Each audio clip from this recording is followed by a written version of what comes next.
The night sky above the small town of Pine Valley was clear and full of stars. Jun Kim stood next to his wife Minji on their back porch. They were enjoying the peaceful evening after a long day of work. "Look at that," Jun said, pointing up. A bright light moved across the sky, growing larger by the second. Minji squeezed her husband's hand. "Is that a shooting star?" The light was moving too strangely to be a shooting star. It zigzagged across the sky, leaving a trail of smoke behind it. Then suddenly, it dropped straight down toward the forest that bordered their property. "That's no star," Jun said. The object crashed with a distant boom that shook the ground beneath their feet. A cloud of dust rose above the tree line. Minji grabbed her backpack from inside the door. "We should check it out. Someone might need help." Jun nodded and grabbed 2 flashlights from the drawer. As a forest ranger, he knew these woods well. Minji, who worked as a small-town vet, brought her first aid kit just in case. They walked quickly through the trees, following the path of broken branches. The smell of burned metal and strange chemicals filled the air. After 20 minutes of hiking, they reached a small clearing that hadn't been there before. In the center sat a metal object about the size of a car. Steam rose from its surface and parts of it glowed with a blue-green light. It wasn't like any plane or helicopter they had ever seen. "What is it?" Minji whispered, staying close to Jun. "I don't know." Jun moved forward slowly. The object was shaped like an egg with smooth sides. No wings, no wheels, no windows that they could see. A soft, high-pitched sound came from inside the object. It sounded almost like crying. Minji stepped forward. "There's someone inside." As they got closer, a section of the metal surface suddenly slid open. Jun pulled Minji back, afraid of what might come out, but nothing did. After a moment of silence, they leaned forward to look inside. What they saw made them both gasp. A small creature lay in a nest of soft, strange material. It had skin that was almost see-through, with a blue tint that showed veins and organs underneath. Its head was larger than a human baby's would be, with no hair and huge eyes that were closed tight. Instead of 5 fingers, it had 6 on each hand, and they were long and thin. The creature made that crying sound again, and Minji's vet instincts took over. "It's a baby," she said softly, "and it's sick." Jun looked around nervously. "We should call someone. The police or look at it." "Jun," Minji interrupted. The baby alien was clearly struggling to breathe. Its skin looked dry and its small chest moved up and down too quickly. "It needs help now. By the time officials get here and figure out what to do, it might be too late." Jun knew his wife was right. The creature was just a baby, no matter where it came from. It needed help. "What should we do?" he asked. Minji reached into the pod and gently touched the alien child. Its skin felt cool and slightly damp. The baby's eyes fluttered open at her touch, revealing pupils shaped like vertical slits. It made a soft sound and reached one 6-fingered hand toward her. "We need to take it home," Minji said firmly. "I can try to figure out what it needs there." Jun looked uncertain. "But what if its parents come looking for it?" They both looked at the damaged chip. One side was completely crushed. The control panel inside was dark and broken. This didn't look like a planned landing. "I don't think anyone is coming," Minji said sadly. "I think it was sent away from somewhere. And now it's alone." The baby made another weak sound. Minji carefully lifted it from the pod. It weighed almost nothing in her arms, like holding a small cat. The alien child curled against her chest, seeking warmth. "We can't tell anyone about this," Jun said. "They would take it away and study it. Who knows what would happen to it?" Minji nodded. "Let's go home. We need to figure out what it eats."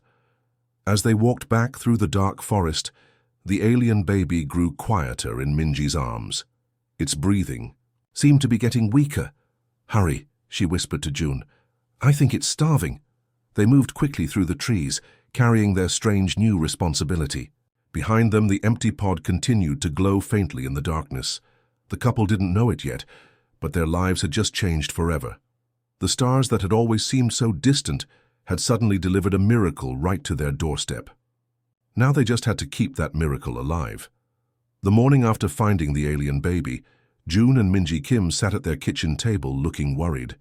The small blue creature lay in a padded box, breathing very fast and weak. "It's getting worse," Minji said softly. She had tried feeding the baby milk, water, and baby formula through the night. Nothing worked. The alien would not swallow anything they offered. June touched the baby's skin gently. "It feels colder than last night." As a vet, Minji knew animals could die from not eating. This alien baby was no different. Its 6 fingers would open and close weakly, as if searching for something. "We need to try everything," June said. He brought fruits from their kitchen, apples, oranges, and bananas. He mashed them into soft paste. The alien turned away from all of them. By noon, the baby's skin had changed from blue to a pale grey color. Its large eyes would open less often. Minji felt tears in her eyes. "We can't let it die," she whispered. June, who studied plants for his work, had a new idea. "Look how its skin is almost see-through, like some plants. Maybe it doesn't eat like we do." He placed the box with the alien baby near their kitchen window, where warm sunlight came in. Within minutes, they noticed something amazing. The baby's skin started to turn slightly greener in the patches where sunlight touched it. "It's like a plant," Minji said excitedly. "It might need sunlight to make food inside its body." They moved the box to get more direct sunlight. The alien baby seemed a little stronger, but still very weak. The sunlight helped, but it wasn't enough. "Plants on Earth need more than just light," June explained. "They need water and nutrients from soil." Minji filled a shallow bowl with water. She carefully placed the alien's lower body in it. The creature's skin seemed to drink in the water, but still, it wasn't enough. As afternoon turned to evening, the baby grew weaker again when the sunlight faded. June brought all his houseplants into the kitchen and set up grow lights, special lamps he used for his plant research. "These lights mimic sunlight," he explained. "And I have plant food that might help." He mixed a solution of mineral-rich plant food with water. Instead of trying to make the baby drink it, he soaked a soft cloth in the mixture and wrapped it gently around the alien's body. Hours passed. The baby still looked weak. "There's something missing," June said, looking through his research books. "On its home planet, conditions must be different." Minji remembered something from the crash site. The pod had parts that glowed with energy. Maybe it needs more than just light and water. June found a small battery in a drawer. "This is a crazy idea, but..." He set up a very mild electrical current and ran it through the mineral water where the alien's lower body rested. The change was immediate. The baby's eyes opened wide. Its skin began to glow slightly with a blue-green light. For the first time since they found it, the alien made a sound that wasn't a cry of pain. It was more like a soft hum. "It's working," Minji said, almost not believing it. Through the night, they took turns watching the baby. By morning, its color had returned to a healthy blue. The alien was more active, moving its 6-fingered hands and turning its head to follow their movements. June set up a better system with proper grow lights, a small water bath with the perfect mix of minerals, and a safe, low electrical current. He built it all inside a plastic tub that could be their new baby's temporary home. "I think we saved it," Minji said, watching the alien baby float peacefully in its new environment. "But what do we do now?" June asked.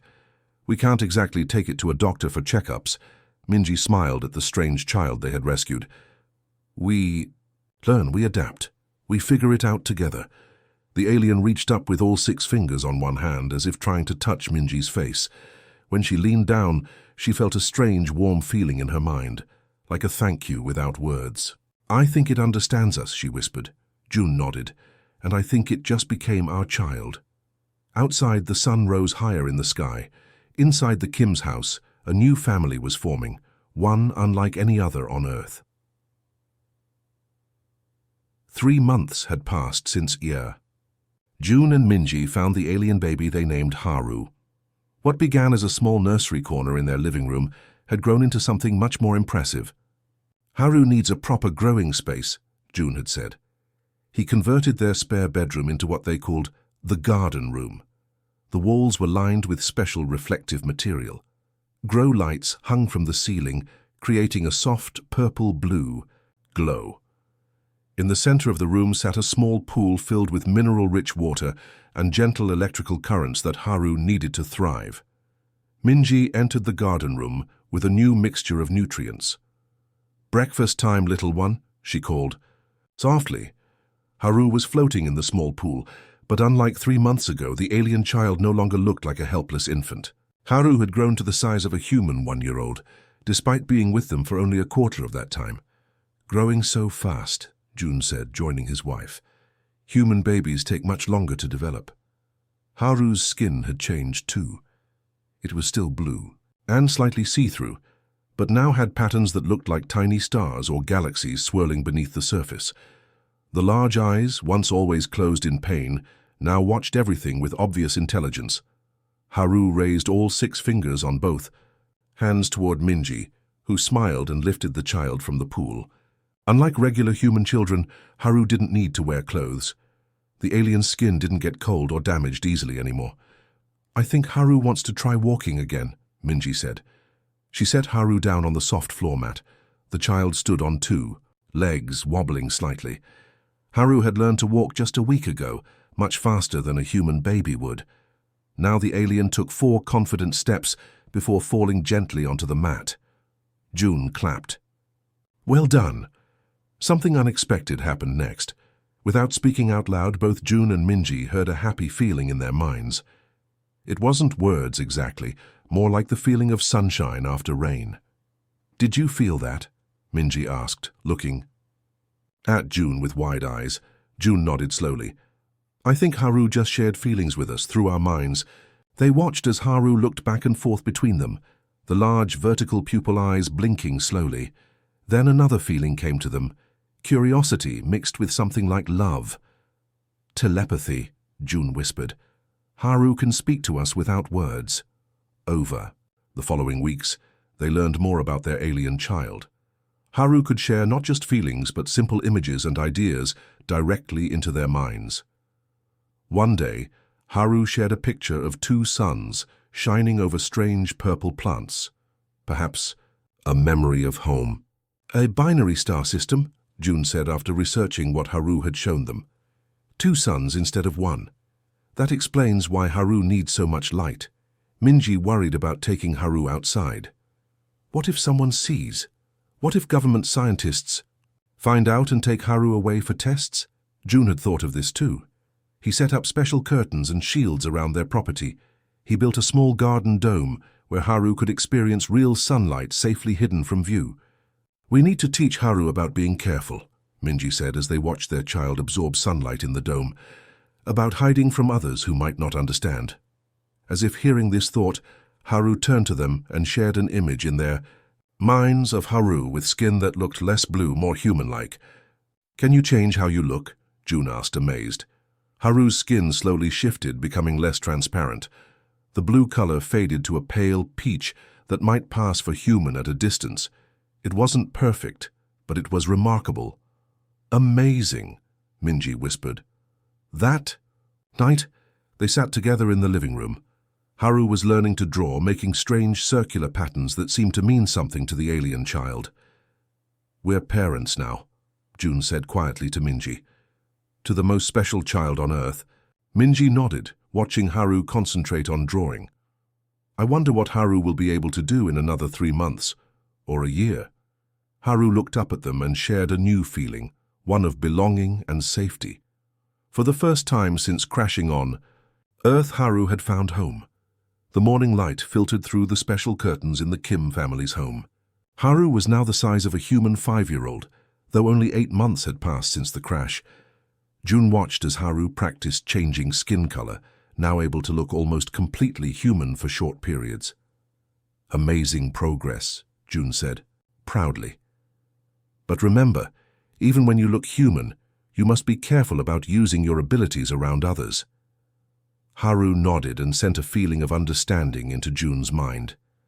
The telepathic link between them had grown stronger. Haru could now share not just feelings and images, but complete thoughts. Minji entered the room with a worried look. "June, come see this." She led him to the television in the living room where a news report showed scientists discussing unusual energy readings detected in their region. The source remains unknown, said the reporter, but government officials have sent a special team to investigate these strange energy patterns. Jun turned to Minji, his face pale. They must be detecting Haru's energy field. What do we do? Minji whispered. Before Jun could answer, a car pulled up outside their house. Through the window they saw a woman in a dark suit step out and look at a small device in her hand. The device was pointing directly at their home. "Take Haru to the basement," Jun said quickly. "I'll talk to her." Minji hurried Haru down to the special room they had built underground, where the thick concrete walls might block Haru's energy signature. Meanwhile, Jun went to answer the door. The woman smiled professionally. "Good morning, I'm Agent Suk Park from the National Science Agency. We're conducting an investigation in the area. May I ask you a few questions?" Jun nodded nervously, inviting her in. Agent Park looked around the living room while asking casual questions about the neighborhood. Her device kept beeping softly. "Have you noticed anything unusual lately? Strange lights? Unexpected power outages?" she asked. "Nothing comes to mind," Jun said, trying to appear calm. Agent Park nodded, then suddenly looked toward the hallway. "What's down there?" Before Jun could answer, they heard a crash from the basement. Haru had accidentally knocked something over. "Just some old boxes," Jun said quickly. "My wife must be moving things around." Agent Park's device beeped louder. "Sir, I need to see the rest of your house." At that moment, Minji appeared in the hallway, looking nervous. "Jun, we need to leave now." Agent Park's hand moved toward her jacket, where a gun was likely hidden. "Nobody is going anywhere until I complete my inspection." Jun moved quickly, grabbing Minji's emergency bag from behind the door. "I'm sorry, but we have to go." Minji ran to the kitchen and pulled the fire alarm. The piercing sound filled the house, and sprinklers activated, spraying water everywhere. In the confusion, Minji rushed to the basement to get Haru. Agent Park tried to follow, but slipped on the wet floor. By the time she recovered, the family had escaped through the back door. They ran to their car, where Jun had packed emergency supplies weeks ago just in case. Haru sat in the back seat, now looking completely alien again, too frightened to maintain a human appearance. "Where can we go?" Minji asked as Jun drove quickly away from their home. "To Han," Jun said. "My old college friend who runs the mountain research station. It's remote and he owes me a favor." As they drove into the mountains, Haru began to shiver. The alien child had never been away from the special environment they had created at home. Without the right balance of light, minerals, and energy, Haru was already starting to weaken. "Hold on, little one," Minji said, reaching back to touch Haru's hand. "We'll find a safe place soon." Haru sent them a feeling of fear mixed with trust. The child was scared but believed in them. 2 hours later, they arrived at a small research facility hidden among the trees.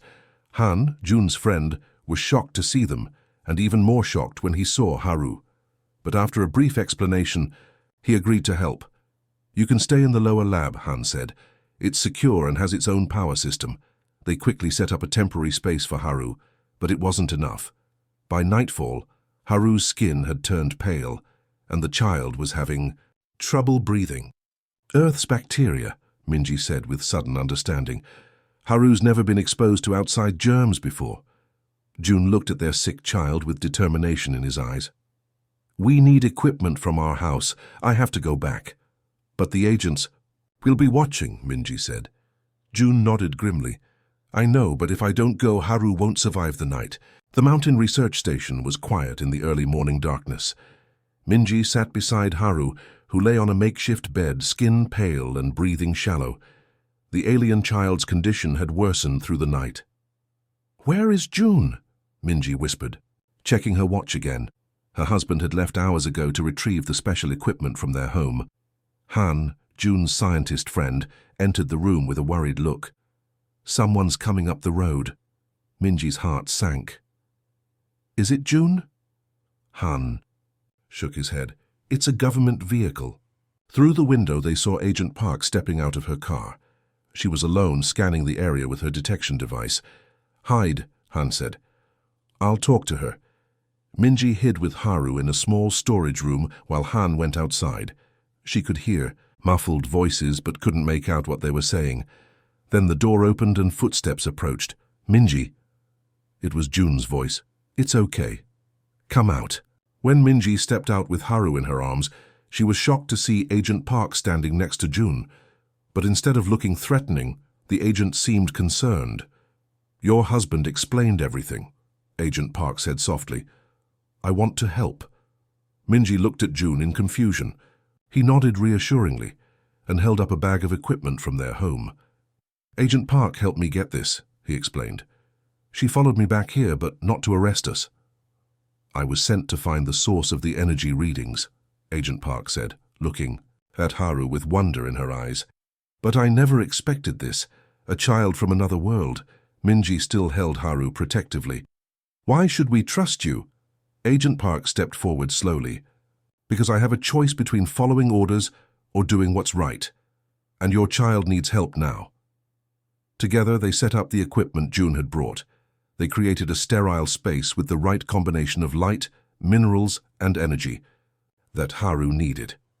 June prepared the special immunological treatment he had developed for emergencies. "This should help Haru fight Earth's bacteria," he explained as he administered the treatment. Hours passed in tense silence. Then, finally, Haru's skin began to regain its healthy blue color. The child's eyes opened, looking directly at Agent Park with curiosity. To everyone's surprise, Park gasped and put her hand to her head. "Haru just showed me something," she whispered. "A dying planet. 2 suns growing too hot. Parents putting their child in a ship." Tears formed in Park's eyes. "They sent Haru away to survive. They knew they wouldn't make it themselves." Minji and June shared a look of understanding. Their suspicions had been confirmed. Haru was not just lost, but an orphan of a dead world. Over. The next few days, Agent Park worked with them to create a permanent solution. She used her government access to create false records, a birth certificate and adoption papers for Haru Kim, listed as a child with a rare skin condition that required special care.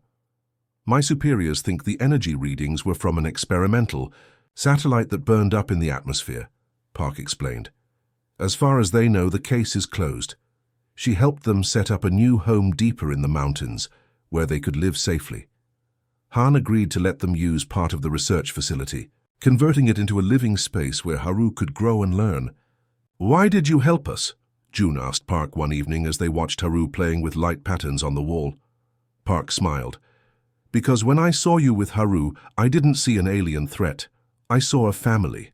1 year later, Haru had grown to look like a human 10-year-old and could maintain a human appearance for hours at a time. The child went to a small local school, wearing special clothing that hid the slight differences in appearance. No one suspected that one of their students came from the stars. At night, Minji, June, and Haru would often sit outside, looking up at the night sky.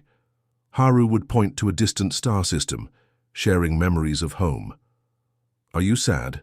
Minji asked, once feeling Haru's emotions. Haru sent them both a feeling of peace mixed with love. Then, using the spoken Korean the child had learned, Haru said simply, "This is home now. You are my family." Agent Park visited regularly, bringing news from the outside world and making sure they remained protected. She had become part of their unusual family circle.